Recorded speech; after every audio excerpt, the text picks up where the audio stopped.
Ny fifananany intersection kosa indray dia tamin'ny zoma teo no tantarana ireo lalao ampaefadalana ny fatra izany ireo ekipa efatra iatrika ny manasadalana mihitsy fifananany intersection zay.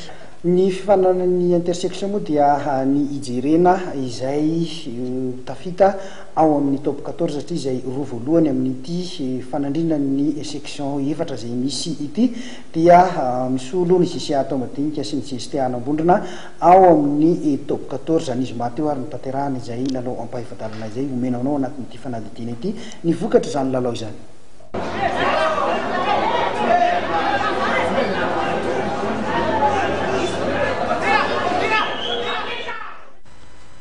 Nahazo ny tapakela iatrehan'ny lalao manasadalana ny 3 efa iambalavao isotry reto manao akanjo mena solitena sectionna andrefany arivo rehefa nandresy ny 15 grimpant avy etsy manjakaray izay solitena ny sectionna Varadrano taorina ny lalao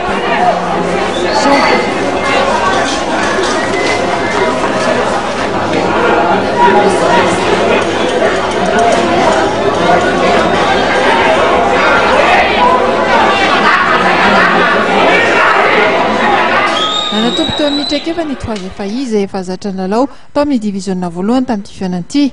Na izany aza nefa dia afaka nanohitra tsara ihany ny 15 grimpant izay mbola nampijoro ireo mpilalao izay efa nalalao tao amin'ny FTM division voalohany tombokona.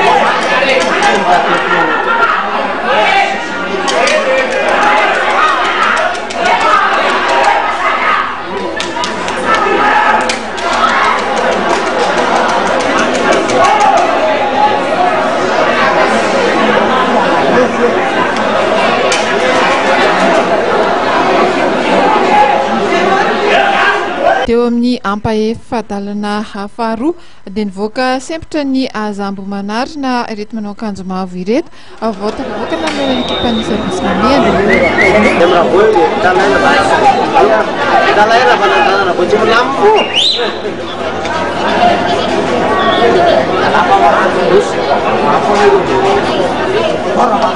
Tany amin'nitra vitsy ravan'ny lalao mantsy vao nahatonga ny bola ny tanana atao ambanin'ny asy ny Azambo Manarina aka nahatavavoaka azy mpandresy tamin'ny 5-20 mbola voatazon'ny saposina mena 5 ihany izy ireo.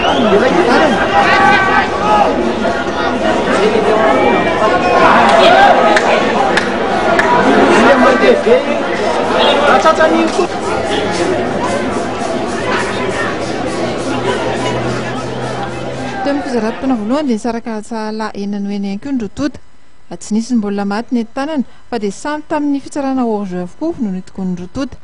Dia vokatra ava dia tavavoaka mpandresy ihany koa ny Iza 17 solitena section Antananarivo renivohitra rehefa nandresy ny VTM Antsalovana tamin'ny Samazava 7-13.